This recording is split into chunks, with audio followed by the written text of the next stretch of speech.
Hai teman-teman Purwadika, balik lagi di sini bersama gue Faris sebagai lecturer UI UX Purwadika, dan kita lagi ada di konten obrolan karir digital.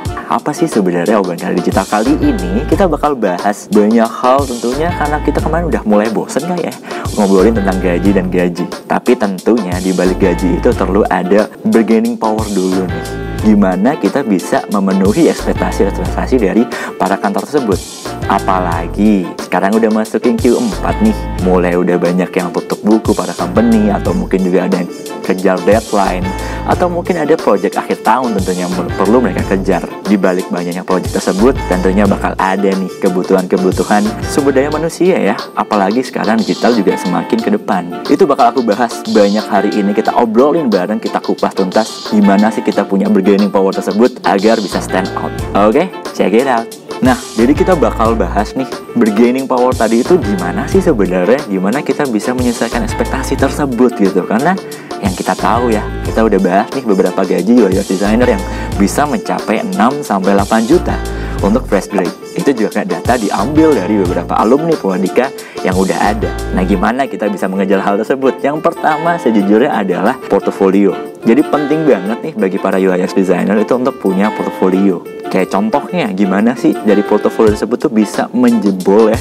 bisa istilahnya tuh meruntuhkan benteng-benteng, atau mungkin istilahnya kayak kita gimana bisa masuk ke salah satu company ternama gitu. Karena terbukti juga dari para alumni Purwadika juga ada yang masuk ke Shopee, ada yang masuk juga ke Gojek, ada juga masuk ke Halodoc, ada bahkan sampai ke perusahaan Amerika dan Singapura. Gimana sih kita bisa mencapai hal tersebut? Yang pertama adalah portofolio. Nah, portofolionya seperti apa sih? Satu adalah yang paling penting, kalian harus pastikan di dalam portofolio tersebut mencakup problem, background, solution, dan juga impact. Jadi 4 hal tersebut pastikan kalian punya tuh di dalam kalian punya case study. Jadi nggak sekedar kosong aja, nggak cuma sekedar UI aja, tapi kalian punya tuh UX-nya. Tadi 4 hal itu udah cukup banget. Lalu berikutnya, tentunya kita juga punya harusnya ada UI-nya juga dong. Selain kita memiliki dari sisi UX-nya, UI. Apa sih namanya UI-nya di sini kalau kita ngobrolin portfolio? Itu adalah UI exploration. Di sana kita mengumpulkan semua, mungkin kita punya bahan, kita lagi redesigning Netflix, kita redesigning beberapa aplikasi yang ada di Indonesia, itu kita bisa masukkan. Tentunya kita juga perlu disclaimer bahwasannya itu hanya UI exploration. Itu untuk melihat taste design kita tuh sejauh mana dan sebaik apa. Lalu yang kedua, pastinya dalam kita membangun portofolio kita punya banyak ya case study, tapi cukup pilih 3 case terbaik yang kalian punya. Kalian bisa lihat dari sisi urgency projectnya, atau dari trennya, atau seberapa kompleks project tersebut kalian punya. Jadi paling nggak pilih 3 aja udah cukup. Lalu yang terakhir nih, poin referensi mungkin untuk pembuatan hard skill apalagi portofolio. Penting banget cari referensi. Jangan sampai kalian membuat itu tanpa referensi, jadi benar-benar bikin dari nol. Kalian bisa mulai, kalau bingung nih, apalagi kan baru-baru banget nih, ada yang mungkin baru shifting career, kalian bisa mulai dulu dari melihat referensi. Contoh satu yang jadi andalanku banget, kalau misal lagi cari nih referensi, itu ada awards.com. Itu kalian bisa cari nantinya di Google, di sana ada banyak banget referensi portofolio untuk para UI UX designer. Kalian bisa mulai dari situ dulu. Nanti pelan-pelan kita bangun portofolio bersama untuk menjadi bargaining power tadi. Itu untuk hard skill-nya. Barusan kita bahas beberapa kan ada alumni yang bisa sampai tembus ke Amerika ya. Nah, mungkin di sini aku mau coba tunjukin biar kalian kebayang ya sebenarnya tuh portofolio seperti apa sih yang punya bargaining power atau mungkin kekuatan. Contohnya bakal kalian bisa lihat di sini.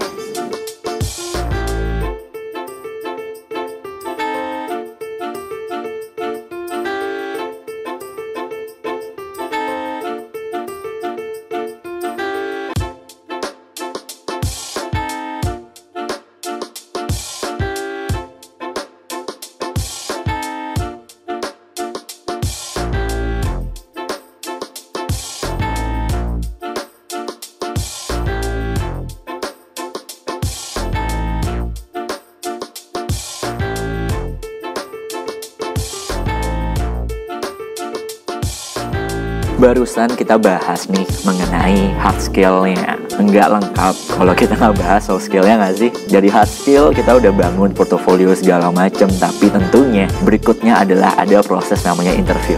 Dari interview ini, kita bakal bisa memperkuat soft skill kita. caranya gimana sih? Apalagi kalau misal kita ngobrolnya dari sisi UI UX designer. Nanti dalam proses tersebut ada namanya interview user. Dan di sana kalian bakal pitchingin kalian punya desain yang kalian kerjakan sebelumnya di portfolio, atau mungkin ada juga study case yang diberikan oleh user tersebut. Penting di sini adalah bagaimana kalian bisa mempresentasikan, menyajikan portofolio yang kalian udah bangun untuk susah-susah. Jadi makanya jangan sampai kalian udah bikin susah-susah nih, tapi kalian nggak bisa mempresentasikannya. Kalian bisa cobain. Caranya adalah satu, kalian bisa coba ajak teman kalian yang mungkin sedikit mengerti ya tentang bidang yang sama gitu. Contoh, kalian lagi mau interview di salah satu bidang mungkin fintech atau financial technology. Coba aja cari teman kalian yang sama satu bidang, paling nggak dia mengerti tuh secara topiknya. Jadi ketika kalian presentasi bakal nyambung, bakal relevan. Itu satu. Atau mungkin kalian punya privilege lebih. Coba cari mentor. Karena mentor di sini bakal membantu kalian nggak cuma dari sekedar topik yang kalian bahas, tapi juga dari sisi UI, visual, dan juga bahkan dari sisi UX-nya juga. Lalu yang berikutnya ada satu tips lagi juga yang mungkin ini rada klise, tapi menurutku akan penting banget, yaitu coba terus sih. Kenapa bisa dibilang seperti itu? Karena gini, semakin kalian terus cobain dan kalian ngelakuin interview, kalian bertemu beberapa user berbeda background, berbeda basic, berbeda taste, kalian akan paham pelan-pelan sebenarnya, oh ini loh polanya, gini loh cara interview. Jadi kalian tahu harus menjawab apa dengan pertanyaan yang relevan. Jadi itu pentingnya, perhatikan juga siapa kalian akan presentasi, siapa user kalian nantinya, itu perhatikan dan riset dalam-dalam.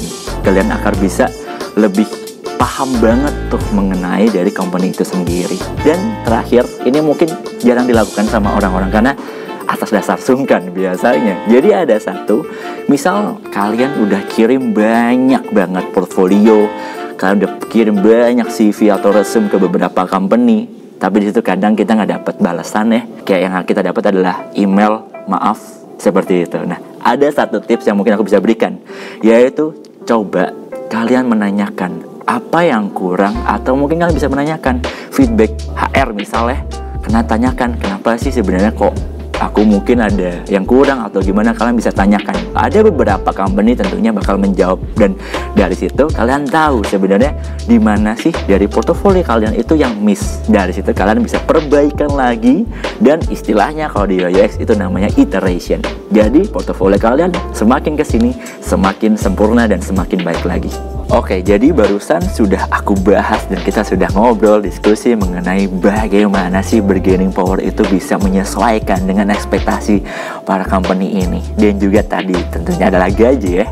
Nah, mungkin kalau boleh aku sedikit rangkum ya, sebenarnya poinnya apa aja sih yang perlu kita perhatikan banget nih tadi awal dari hard skill. Yang pasti adalah portfolio ya. Portfolio paling nggak kalian punya tiga study case dengan beberapa poin tadi, ada mengenai mulai dari problem, solusi, dan juga impact. Lalu juga mulai dari mengenai UI exploration, jangan lupakan juga bagaimana kita bisa merangkum kita punya design taste. Lalu berikutnya adalah ke bagian soft skill-nya. Untuk soft skill, jujur poin yang paling aku catat banget adalah coba terus dan pahami nanti kalian akan pitching dan presentasi ke siapa.